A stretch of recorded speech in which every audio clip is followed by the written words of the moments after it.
একটা মসজিদ নির্মাণে সময় লেগেছে প্রায় 100 বছর। শেষ হবে? হ্যাঁ, আজ আমাদের গন্তব্য ঠাকুরগাঁও জেলার হুগলি উপজেলার পালিয়া গ্রামের এই মসজিদ।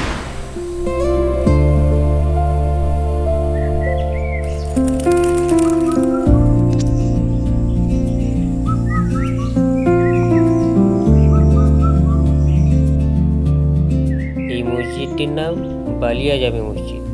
তবে এই মসজিদটি জিনের মসজিদ নামেই বেশি পরিচিত। জিনের মসজিদ নামকরণের পেছনেও দারুণ একটা রহস্য আছে। তার আগে চলুন জেনে আসি কেন এই মসজিদটি নির্মাণে এতটা সময় লেগেছে।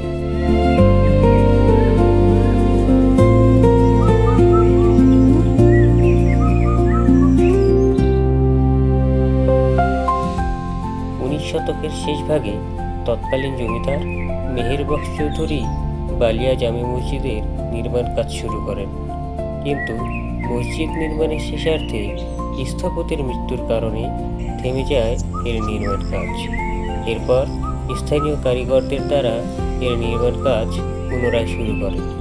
কিন্তু 1910 সালে মেহের বক্স চৌধুরীর মৃত্যুর পর আবারও থেমে যায় এর নির্মাণ কাজ। এর কয়েক বছর পর তার ছোট ভাই মসজিদ নির্মাণের কাজ শুরু করেন, কিন্তু তিনিও এর কাজ সম্পন্ন হবার আগেই মৃত্যুবরণ করেন। ফলে কালের সাক্ষী হয়ে গম্বুজহীন অবস্থায় এই মসজিদটি দাঁড়িয়ে থাকে প্রায় 100 বছর।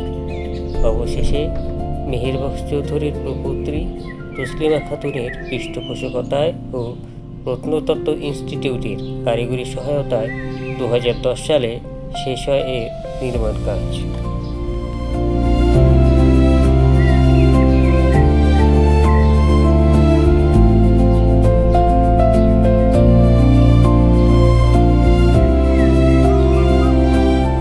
এবার বলি এটাকে জিনের মসজিদ কেন বলা হয়।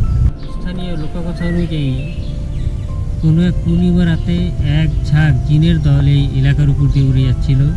তো সে সময় তাদের এই জায়গাটি পছন্দ হয় এবং তারা সিদ্ধান্ত নেয় এখানে একটি মসজিদ নির্মাণ করবে, এবং সেই পরিকল্পনা অনুযায়ী তারা মসজিদ নির্মাণ শুরু করে। কিন্তু ভোর হয়ে যাওয়ায় তারা মসজিদের কাজ অসম্পূর্ণ রেখেই চলে যায়। আর এই বিশ্বাসের কারণেই লোকমুখে এই মসজিদের নাম পড়ে যায় জিনের মসজিদ।